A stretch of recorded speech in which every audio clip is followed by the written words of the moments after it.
Hey yo, young, black and gifted, never get it twisted. Working on myself is how I live to be relentless. Don't at me in your mentions, love me with a vengeance, so I can see the serpents when they creeping in the distance. Hey guys, this your girl Lizzie Yayo with Keepin It A Bando, and I have a dope actor, artist, phenomenon in the building. I'm gonna let him introduce himself. Yo, what's up everybody? It's Wavyy Jonez, artist, actor, entrepreneur. Man, I'm excited to be in the building here, Keepin It A Bando. What's up? Hey, thank you for coming. Man, I'm happy to be here. So, let the people know who you are exactly and what all you do. Well, I'm definitely an actor. If you've seen it, I've been on Wu-Tang: The American Saga, Reprisal on Hulu. I've been on Apple TV. We just got a lot of different films coming out, you know what I'm saying? And I've also been rapping, especially if you guys are familiar with me here in the Fayetteville area too, but you know what I'm saying? We're just trying to take things a little bit more global. Amen. Yeah. So, where are you from? Because you got some people thinking that you're from the 2-6 and you got that New York swagger. Yeah. I'm actually from Long Island, New York, but when I was in 9th grade, my mom's moved here. I was in Texas at the time when I moved out here, so I did high school and all that way here in Fayetteville, Palm Forest. Okay. Yeah. Is it a big difference? Yeah, definitely. I mean, it was definitely an adjustment. You had to adjust to the way people dress, the way people spoke and things like that, learning their slang to know how to properly communicate with them and such. So, yeah, it was a little bit different than back in New York. Were you able to adapt with the people? Because I know when I moved here, it was a bit different. How was it for you? Yeah, I feel like I was able to adapt, but definitely being from New York, that was a thing that people want to kind of pick with you with, you being from a different place than them, and that was like they got a thrill off, you know what I'm saying, trying to act like they was from New York and stuff like that. So it was that adjustment to the music and everything else it was so different, you know what I'm saying. I felt like a fish fresh out of water. So what was your childhood like? My childhood was different. First and foremost, growing up, you know what I'm saying, we was in shelters, and you know, I was always ambitious. I always wanted to be somebody. I wanted to, whether it be acting, just entertainment, I wanted to be immersed in whatever that was. So that's something that my mom and my stepfather and my brother at the time, they was pushing that. I was rapping in churches to rapping at the Hammerstein Ballroom and everywhere else, and I just knew that was something I wanted to do. But on the side of that, this childhood it was different. It was definitely something. Yeah, it was different. Do you have anything to tell other young kids that had a different upbringing? Other than like, did you have your mom and your dad? Or it was just your mom? It was just me, my mom, and my brother for the most part.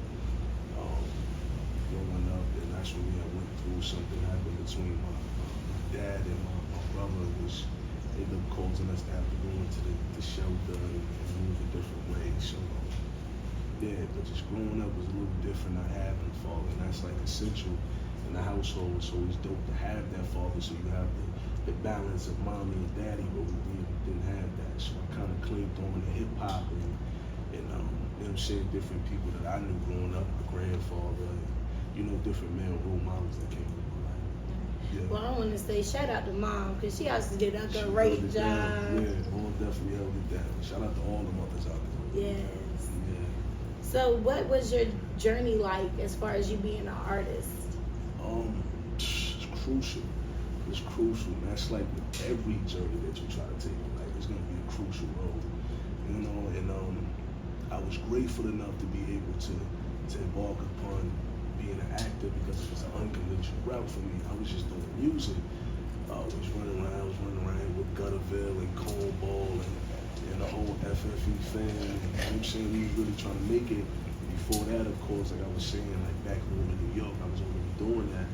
But to come here with my style and my flow, definitely out here in this area, I don't feel it was necessarily appreciated. You know what I'm saying? Because everybody was doing their own thing, but I just wanted to embrace creativity. Like, it don't matter where you from. You may be from New York, you may be from Detroit. Everybody has a different sound, but art clings together. Like let's make it work, you know? And that was definitely different being out here on that journey, for sure. what made you, like, what kept you inspired? Life. Life definitely kept me inspired. The people that was around me, like I became like a leader to the other dream chasers out there in Spring Lake. Shout out to Spring Lake, that's where I'm from too. Yes. I became somebody in the neighborhood, and I knew that if I just gave up what I was doing, I was gonna let a lot of people down that was looking up to me. So yeah, that definitely kept me inspired, and just music that I really flocked to, and watching people around me achieve different successes for themselves, and that definitely kept me inspired through the whole thing. Yeah. Now, with you reaching the heights that you've reached, how were you able to maintain not just so humble but so real with the industry changes? I think what people have to realize about the industry is it's all smoke and mirrors. It's not what people think it is. Like, people see you on TV and they think you're a billionaire, or they see you, like, people understand, even the rappers, it's advanced money. It's different things that make people look, they have to make you look like somebody that's actually, doing something so people want to be you. That's what it's all about.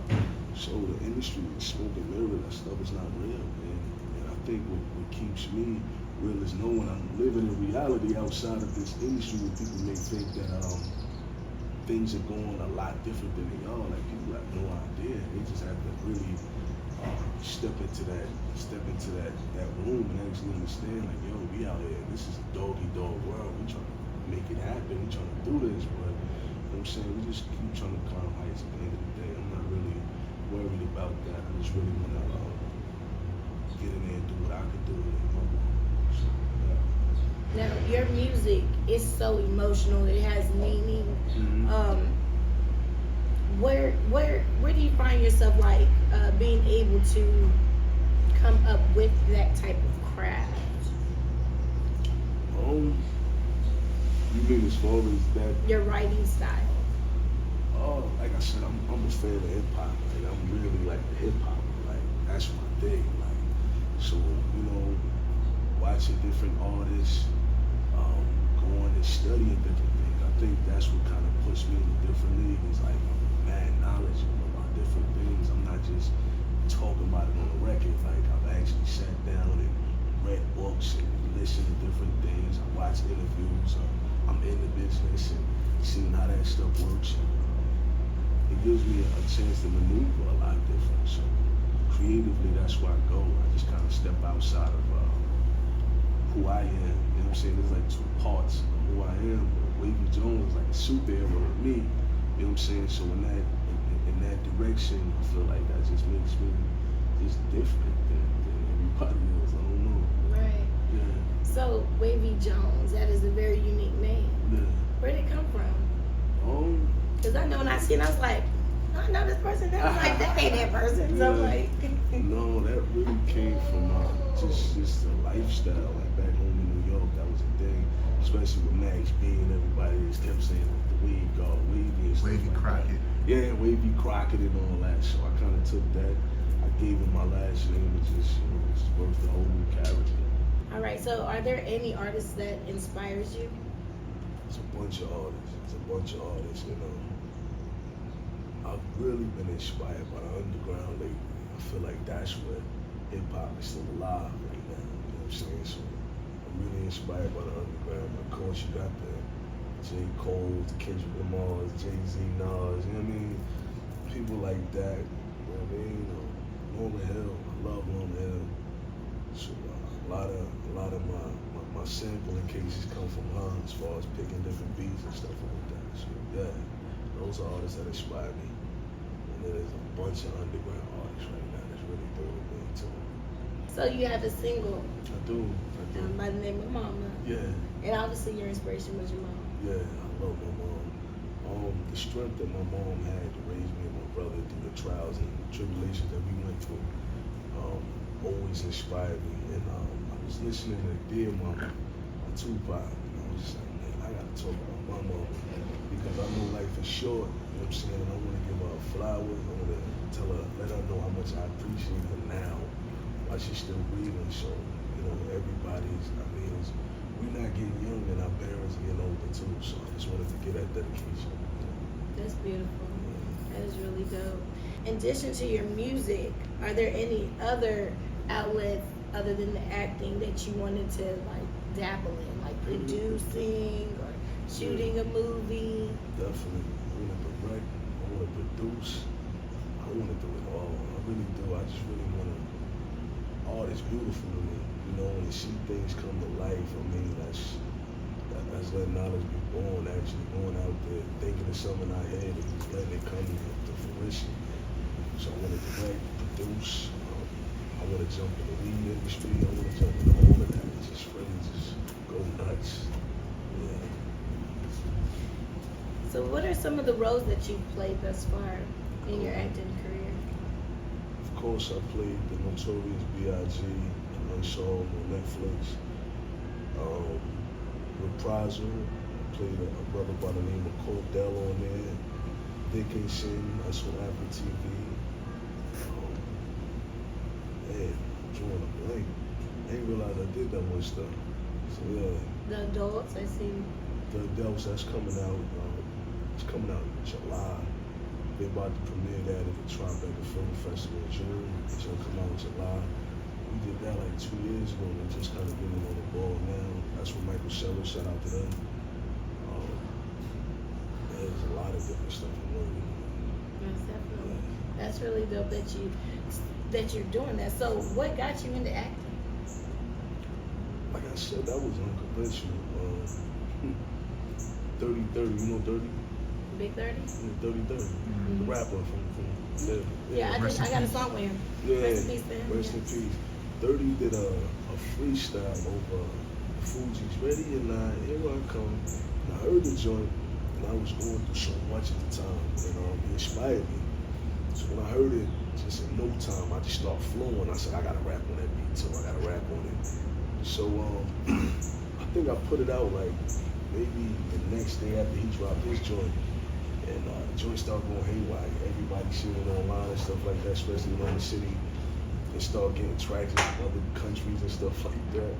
And this dude reached out to me and was like, you remind me of Big. And so he sends me this audition. They was looking for Tupac, Big, and Puffy. And I'm like, first and foremost, I'm calling something. I'm a skeptic, so I'm like, this is a scam.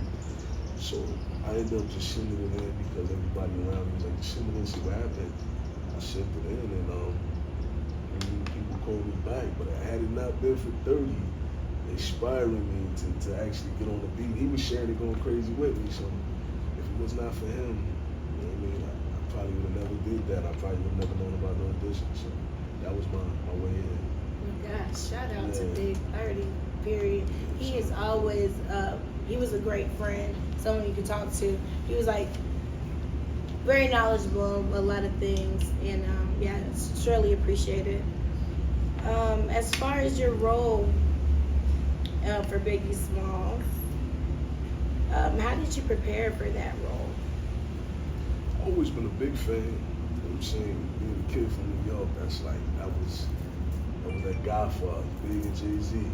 So I've always been a big fan, but preparing for the role, I just more so watch his interviews, watch his mannerisms, you know what I'm saying? There's different nuances and stuff that he uses when he speaks and when he moves and all of that. So just preparing for the role, I got into the vein of that.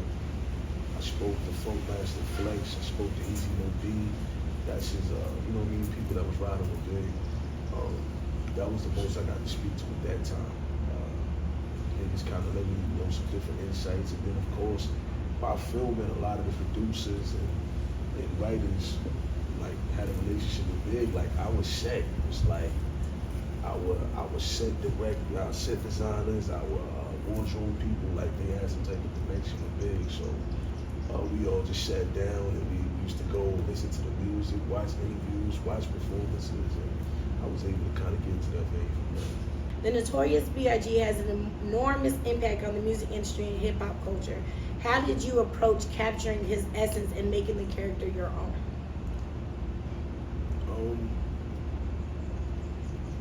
Damn, that is a great question. How did I make him my own?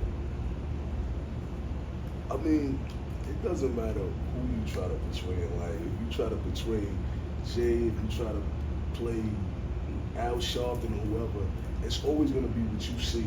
You know what I'm saying? So what I seen, I portrayed. You feel me? Like how I took in the Notorious B.I.G, how I took that in is how I played it. You know what I'm saying? So definitely being able, like I said, to get around is people that know him, people on set that know him, and everybody had that love for hip hop and the Notorious B.I.G and Pac. So they kind of kept us in that vein at that time. And that's kind of how I played it, just watching the interviews, and I just wanted to really listen to him speak and his nuances, the mannerisms, and just lock into what I felt was right, and I think I brought that to life. Yeah, you did a great job. Thank you so much. Yes. Can you share any memorable moments or interactions you had while on set with any cast members? I had a good time with all of them. You know, everybody. That set is still to this day one of the greatest sets I've ever been. I've been on a lot of different sets after that, and that set right there, just, you know, the love on it. I feel like it was black people coming together with this love for hip hop. You know what I mean? Of course, shout out to everybody else, the cops that was in it and stuff like that. But that set was full of love. Shout out to Anthony Hemingway, our amazing director. You know what I'm saying? Because he kept things just so loving, and for it to be my first time on set, period. Like, I feel like he really he locked that down for us. So I just had a good time with everybody. Nice. How were you able to still honor the legacy of Biggie Smalls while also bringing your unique interpretation to the character? My appreciation outside of what we did with the show, I was able to work with his family. We brought Big to the metaverse. We've been working on that joint for like 3 years. Me and his people, the state reached out to me, and I had always wanted to. I felt bad that the state had nothing to do with the show, so I kind of wanted to show my appreciation somehow. And it just so happened that Miss Wallace and the state reached out to me, allowed me to be able to work with them. So I mean, I've been doing that for the past couple of years. Of course, I went to some of the events. On March 9th, they threw some of the illest events with Big. May 21st, you know what I mean, Big's birthday. So, you know, just staying locked in with a lot of that stuff. And people normally call me out when it's a big event. Yeah. What was the most challenging aspect embodying an iconic figure, and how did you handle the pressure or expectations? I just did what I could. You know, like I said, it was my first time ever acting. Of course, there was already a portrayal. Shout out to Jamal Willard. He did a great job, and Notorious portraying him. I just wanted to do what I could do. You know what I mean? So, yeah.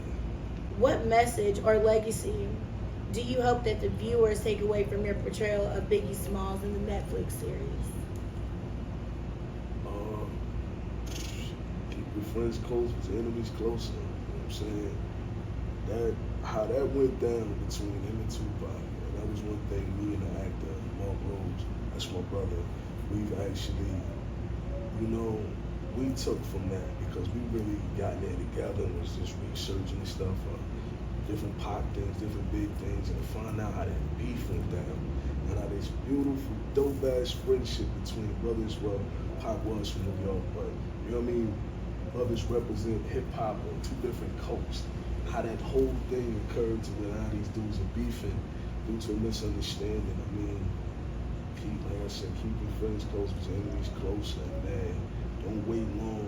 Life is short. Don't wait long before you actually call yourself trying to gain the friendship back or trying to let things go, man.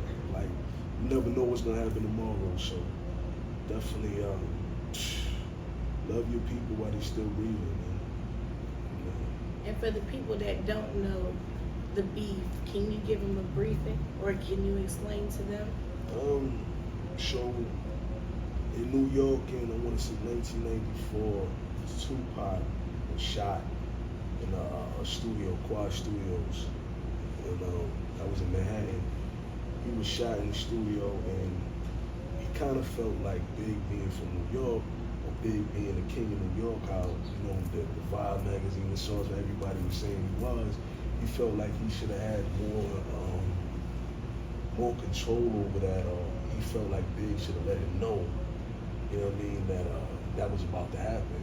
Big's like, I didn't know. Like, I would never let nothing like that happen, you know what I'm saying? So it was a pure misunderstanding, and then people got in both of their ears, and we kind of just went at it. You know what I'm saying? More Pac going at Big, but Big really didn't want to respond to that because he really thought this guy was his friend. You know what I'm saying? But, you know what I mean? Money and the people we around and everything else can change that. So it's got to be more conscious of how to deal with things.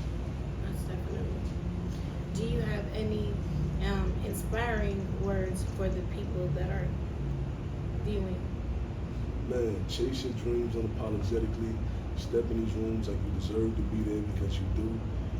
Speak everything that you want to the atmosphere and believe it with your whole heart. The universe, the Most High is going to make it happen for you. Just believe in yourself. Don't stop for nobody. You're going to have different ways that you want to do them that way. Just believe in your product and everything else you're trying to do, man. It can happen for you. Awesome. Thank you. Can you tell everyone where they can find you? You can find me on all social media platforms at Wavyy Jonez. That's IAMWAVYYJONEZ. That's TikTok, Instagram, and Twitter. You be TikToking? Yeah, I be TikToking. You be dancing? Hell no. Am I gonna go look right now? We're going to dance soon. Okay. Well, you guys, again, it's Lizzie Yayo with Keepin It A Bando. Yeah. And Wavyy Jonez, 2-6. Yeah.